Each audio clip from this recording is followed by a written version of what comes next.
What's up, guys? Welcome back to the channel. Here we are with another reaction. In this, we have Larry Wheels Goes Desi, Akhada Wrestling, Mudgar, and Eating the Largest Thaali. I know I probably said that all wrong, like each thing pronounced wrong, and I'm so sorry. Please forgive me and correct me.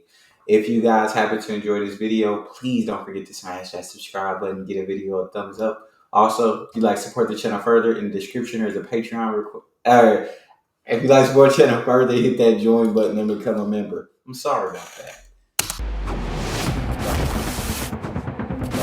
Oh yeah, this is very challenging on the wrist. Bro! His arm, my head, could fit into his bicep, bro. My days! Doing good, you're doing good. All right, there you go, nice. Now, you see where you're locking your arm? Nice. It's hard on the wrist. Yeah. Very hard on the wrist. This is 6 kgs. Are you kidding? That is 6 kgs. Both knees. Wow. It was very violent.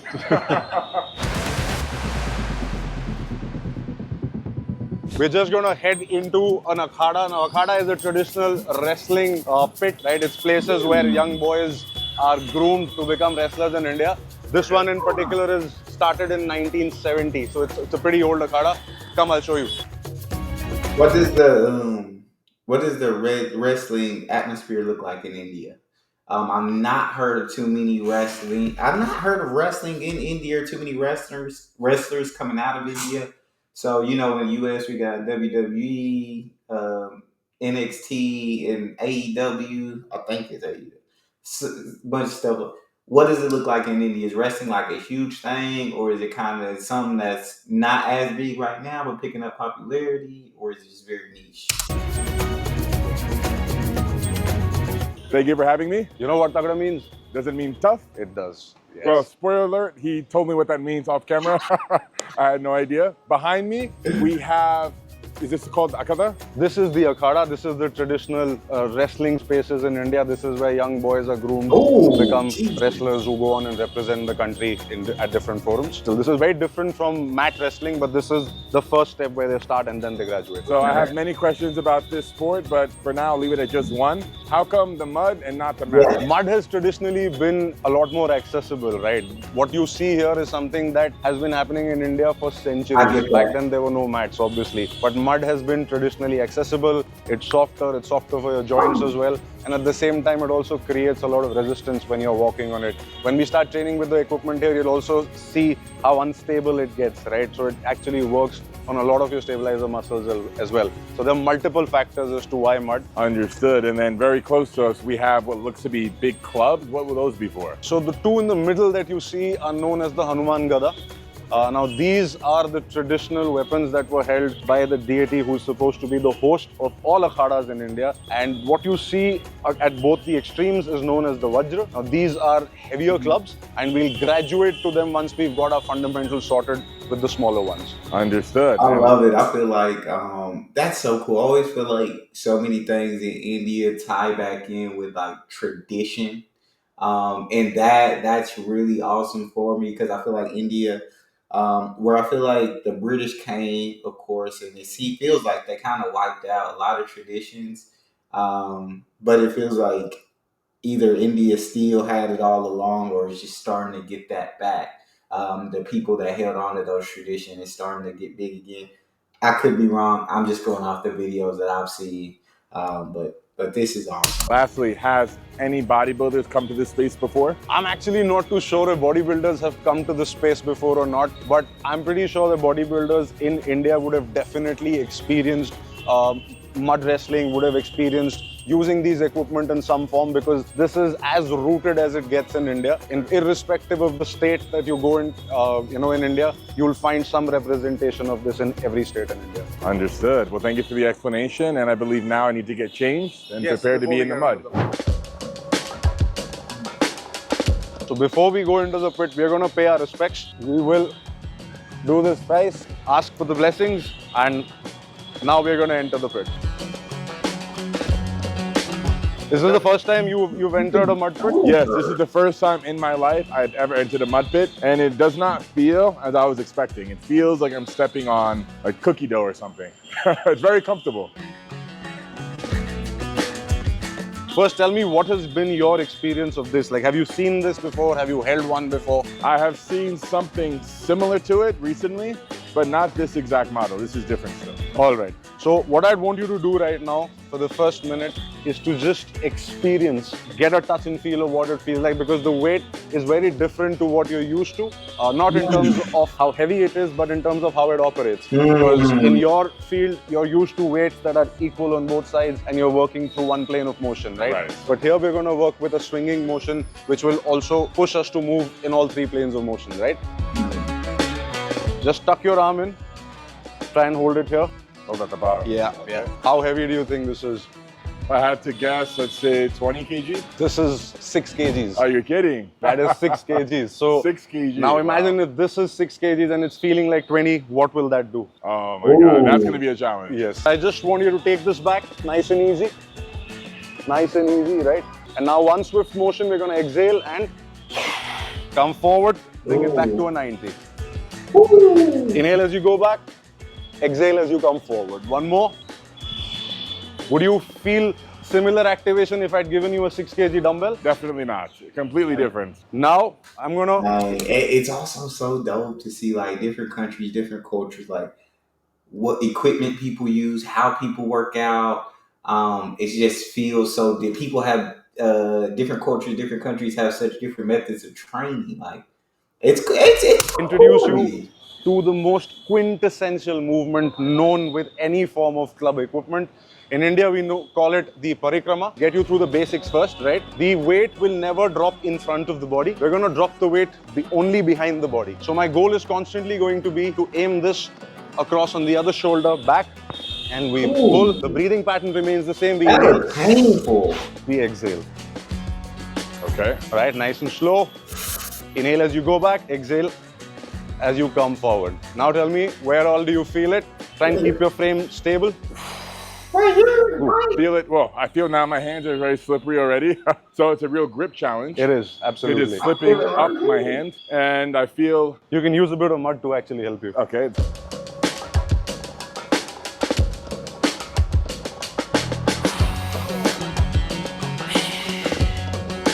Lovely. Doing good, you're doing good. Perfect. Right? Okay. What's the most challenging part that you felt with a single hand movement like this? The most challenging part would be being in control when it free falls behind my head. I don't feel like I have enough control when I'm letting it fall. Right. So there's some anxiety about something getting injured because Exactly. I never lift weight behind my head. But don't worry, we'll keep you safe. Perfect. Yes. We're gonna add one more movement to our existing stack, right? Ready? Yes, sir. Nice. Back, switch sides. Okay. Lovely. How does it feel on the body? Well, I was definitely getting the heart rate up. Yep. Breaking a good sweat here. What muscles do you think we work now? Where all did you feel this activation? I felt shoulders when standing, and then core and biceps, lats. All right. When pushing. Now, are you ready for the big boy? Is it ready for me? And how much does this one weigh? This will be roughly 15 kilos. 15. Okay. Same principle as we'd used before, just that now as the weight gets longer and as the weight gets heavier, we will need to use a lot more of our lower body. Are you ready? Okay. Breathe as you come back in. Nice, nice, nice, nice. Just keep this stable. How do I keep it stable? So right now, you're asking too much from here. As you're going back, you're allowing this to cave in. So just squeeze the glutes a lot more. And like I said, plant yourself using your lower body. Okay. Lot better. Okay. Lot better. How does that feel? Challenging. Feel like God yet? Yeah, that's crazy. Like, see, so like for even somebody as jacked and built as him, like they're still. I mean, of course, he can challenge himself in the weight room by just getting more weights, but there's different motions and movements and different kind of equipment that he's not used to seeing or working out with. I feel like that are able to activate different things. Getting there. For me personally, it's always made me feel on top of the world. I want to know from you, how does it feel? Yes, it makes me feel more confident in what my body's capable of because I'm throwing 15 kg behind my head and not getting injured. So it makes me realize I'm not as fragile as I thought. Now we're gonna add. Oh, wow. What the? Leave yourself loose here. Just work on this and this. That's it. Ooh, nice. It's hard on the wrist. Yeah. Very hard on the wrist. Oh yeah, this is very challenging on the wrist. That would be a big challenge. If you were to sum up this experience in one line, what would you say, Larry? Definitely humbling, as you said. Maybe I can lift 400 kg in one lane of motion, but then struggle to do 6 kg in another. So this is cool. an eye-opening experience for sure. Thank you so much for the lesson. It was absolutely a pleasure being with you. Wish you all the best, sir. Thank you. Thank you.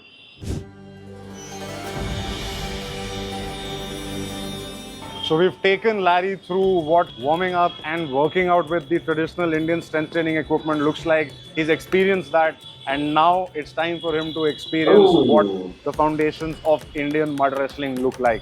And now we're going to call them in, and the ustads here are going to teach him a thing or two about what traditional Indian mud wrestling is all about. So Larry, they're going to basically teach you how they first warm up before they get into sparring and how they open up this mud pit for wrestling, right? So when you're here, you pull, just pull it back.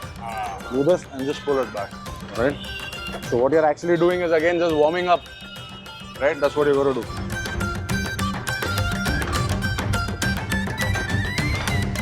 Just observe what he's doing. He's just going to take a circle around and try and level the mud pit, right?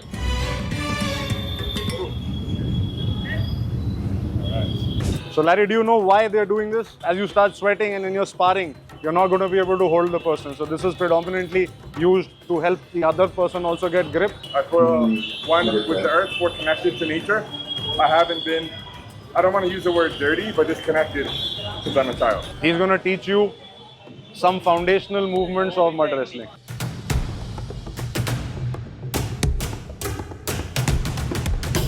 Oh, here? Yes. Yes, now go down on both knees. Go down on both knees. Both knees. Use your back. कितना technique सही कर रहे हैं उस्ताद आपके हिसाब से? 50%? They're saying you're about 40% there. Of course. Now he's teaching you another move that's known as Kala Jung. पैर कहाँ लाना है? हाँ ठीक है, okay. Go for it. Go. Both knees. This is very violent. This is going to be a slightly faster move now. इसमें ताकत कहाँ से आ रही है? He's using his arms to pull you in and is using his legs to pivot. It was a very humbling experience. I got to connect with nature again for the first time intimately since I'm a child. I'm covered here in mud and apparently milk as well. And my teacher today told me it's to nourish the body, not just to provide grip, and to heal any potential wounds that I luckily didn't get today.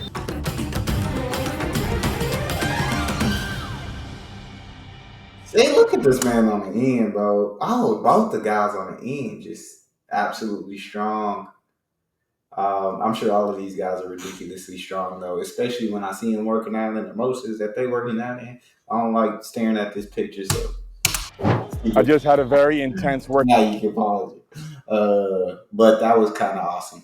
For him to step out of his comfort zone, step out of his bubble. He seems like fitness, like he's all about fitness. That's a huge part of his life. And so I don't know if his channel is kind of about like different fitness routines, like around the world, different kind of training, exercises, things like that. But I think it's really cool for him to step out of what he's used to doing, bodybuilding, and just do other things. Got with Kushta for the first time, and to recover, I'm having some badam bagram and a protein shake. Grinding these nuts, all right. The other way.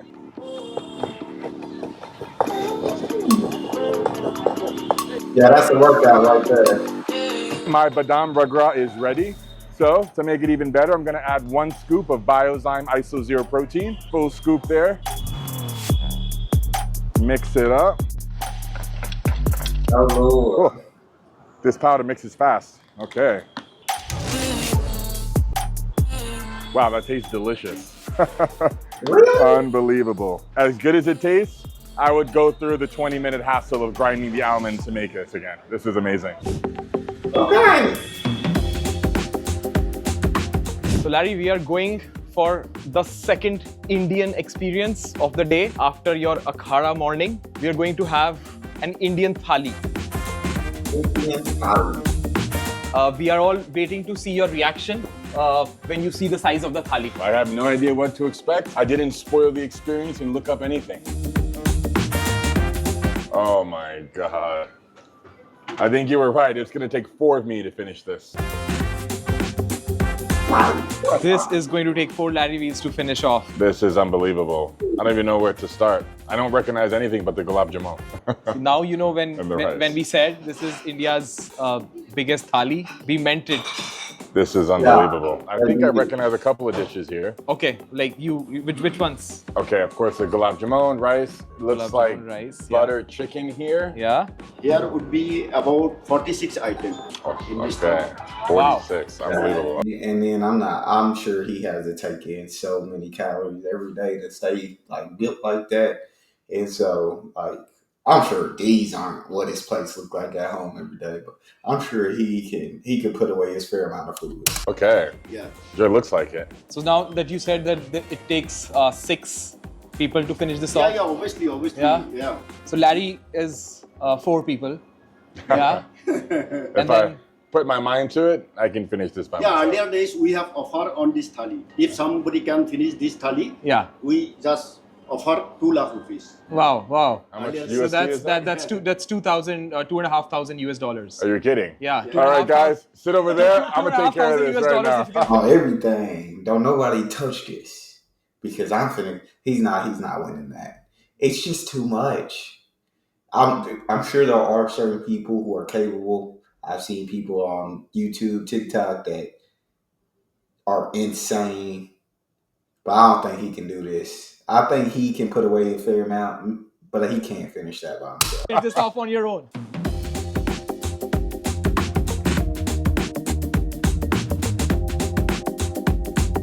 You said you have had Indian meals before while living in Dubai. Yes, every week. Every week, Oh yes. you found them to be that good. Yeah, Dubai has very good Indian food. I mean, there's a huge Indian community in Dubai. Right. I would have pani puri, butter chicken, garlic naan every week. Is this cheese or tofu? Well, this is paneer. This is paneer. This is cottage cheese. Ah. Overall, very tasty, and I discovered something I'm going to be adding to my rotation when I go out for this kind of cuisine. Before, it was just butter chicken, garlic naan. Now I'm going to add paneer to it as well, because the paneer here I tried was very tasty. So about the challenge, they said they'll give you almost $2,500 finishing this alone. Do you think you can finish it? If I come prepared, no. I mean, looking at all that bread, there's just no way. Without the bread, I think I can do it. Just the protein and the curries and everything, but be way too challenging. There's no way. This potato bread is very heavy, very thick. That'd be a serious challenge. I see why they pay so well. I do feel that, but yeah, like I said, I feel like there are definitely people who can be like. They just, I don't know where they put the food because, it always be that eat the most, like those competitive eaters that go around the country, like doing the eating challenges. They're usually like, they look very in shape or very like fit or skinny. I'm like, I don't know where y'all putting this, dog. If I eat that amount of food, I'd blow up. That's all we have. If you guys enjoyed, don't forget to subscribe, give the video a thumbs up, check out the next, and I'll see y'all next time.